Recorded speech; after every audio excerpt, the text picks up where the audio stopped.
জুলাই অভ্যুত্থান পরবর্তী যে ঐক্য প্রতিষ্ঠিত হলো, অর্থাৎ স্বৈরতান্ত্রিক ব্যবস্থার বিরুদ্ধে, ফ্যাসিস্টের বিরুদ্ধে যে ঐক্য প্রতিষ্ঠিত হলো, আপনি যদি পরবর্তীকালে দেখেন, আমি খুব সিলিভাবে বলি যে এখন যদি নির্বাচনী প্রচারণার আঙ্গিকটা যদি আপনি দেখেন, ঢাকা শহরে আপনার চোখ নিশ্চয়ই পড়ে, বিলবোর্ডগুলো যদি দেখেন বা প্রচারণার যদি নেতা নেত্রীর আপনি ছবি যদি দেখেন, তাহলে আপনার মনে হয় কিনা যে সাধারণ মানুষ, আপনি বারবার যেটা আপনারা বলেন যে জনগণের অভিপ্রায়, মানে জনগণের আস্থা, জনগণের স্বপ্ন পূরণের যে প্রত্যাশা, সেটি কি ওই অবস্থায় আছে নাকি পরিবর্তন হয়েছে? এবং আপনাদের নেতারাও যারা নির্বাচনী মাঠে যাচ্ছেন, তাদেরও আপনার মনে হয় কিনা যে প্রচারণার ভঙ্গি একই রকম? মানে আপনার বলছেন যে রাষ্ট্র সংস্কারই জনগণ চেয়েছিল, আমরা সেই পথেই আছি, আপনি প্রথমেই বলেছেন, সেটি কি মাঠে দেখা যায় আপনার মনে হয়?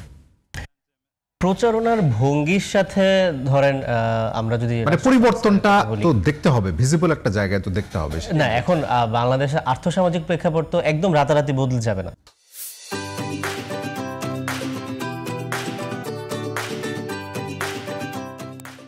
বাংলাদেশের আর্থসামাজিক প্রেক্ষাপট তো একদম রাতারাতি বদলে যাবে না।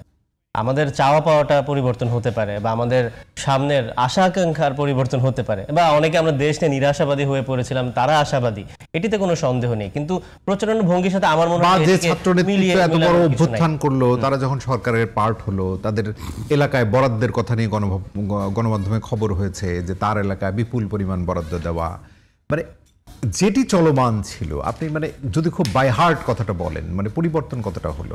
না, কিছুটা পরিবর্তন দেখেছি, আর কিছুটা তো অবশ্যই ঘাটতি আছে। ওটাই বলছিলাম যে আপনি বলেছিলেন যে জুলাই গণঅভ্যুত্থানে যে ঐক্যমত্য প্রতিষ্ঠিত হয়েছে একটি স্বৈরতান্ত্রিক ব্যবস্থার বিরুদ্ধে, এটি নিয়ে কিন্তু আমার একটি প্রশ্ন আছে। কিন্তু কারণ আমি মনে করি না যে আমাদের এনসিপি বাদে বা এই যে গণঅভ্যুত্থানে যে তরুণ শক্তি আছে, আমরা কিন্তু সবসময় স্বৈরতান্ত্রিক ব্যবস্থার বিরুদ্ধে কথা বলেছি, ফ্যাসিবাদী ব্যবস্থার বিলোপ ঘটাতে চাই।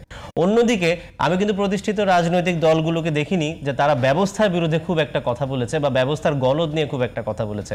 তারা কিন্তু বলতে চেয়েছে যে মানে এখানে তারা ব্যক্তি, মানে হাসিনা একজন স্বৈরাচার ছিলেন, হাসিনা ফ্যাসিবাদ ছিলেন, আওয়ামী লীগ দল হিসেবে খারাপ, সেগুলোর দিকে তারা মূলত বেশি ফোকাস করেছিল তাদের কথাবার্তায়, এখনো করছে। তারা বলতে যাচ্ছে যে একটি গণতান্ত্রিক দল ক্ষমতায় আসলে যাদের চিন্তা ভাবনা ভালো, তাহলে হয়তো দেশটা পাল্টে যাবে। কিন্তু আমরা বারবার বলতে চেয়েছি যে ব্যবস্থাটাতেও গলদ আছে, যেমন আওয়ামী লীগ এবং হাসিনাতে গলদ ছিল, ব্যবস্থাতেও গলদ আছে, সুতরাং ব্যবস্থা পরিবর্তন হতে হবে।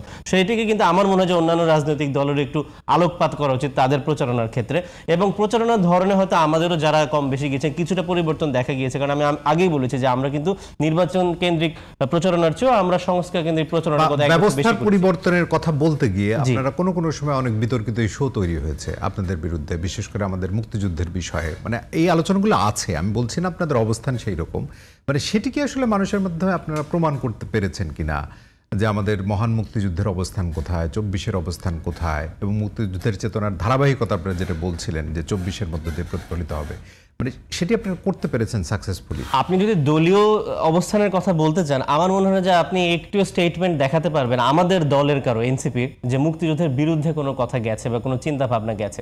কিন্তু যতটুকু বিতর্ক তৈরি হয়েছে, আমি মনে করি সেটাতে সরকারের একটা ব্যর্থতা আছে, এবং সরকারের ভিতরে কোনো না কোনো অংশ বারবার কিন্তু মুক্তিযুদ্ধ এবং 24-কে সামনাসামনি দেখানোর চেষ্টা করেছে। এটি পুরোপুরি আমি সরকারের দায় বলতে চাবো, এবং দেখবেন যে আমাদের দলের আমি এটাতে কোনো দায়ী মনে করি না। কারণ আমরা তো, আপনি যতই বলেন, আমরা তো কোনোভাবেই সরকারের অংশ না, এবং আমরা কিন্তু বারবার প্রতিবাদ করেছি। আমরা 24 এবং 71-কে আলাদা জায়গায় দেখিয়েছি, এবং 71 সবসময় আমাদের অনুপ্রেরণা, 24 আমাদের ছাত্র নেতৃত্বের যে জায়গাটা সরকারে আছে, তাদের দুইজনের যদি আপনি বক্তব্য দেখেন, তাদের বক্তব্যের মধ্যেও কিছু অমিল আছে।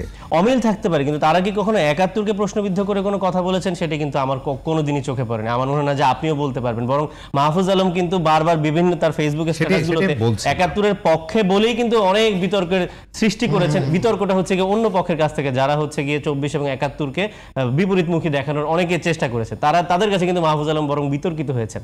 তো সেদিকে তো বলবো যে মাহফুজ আলম 71-এর পক্ষে ছিলেন, কিন্তু সরকারের ভিতরে কোনো না কোনো অংশ এটিকে প্রশ্রয় দিয়ে গেছে। এই যে বিভিন্ন আমরা দেখছি মুক্তিযুদ্ধের মোরাল ভাঙা থেকে শুরু করে, আপনি বঙ্গবন্ধুর মূর্তি ভাঙা আর মুক্তিযুদ্ধের মোরাল ভাঙার মধ্যে কিন্তু একটা বড় পার্থক্য আছে।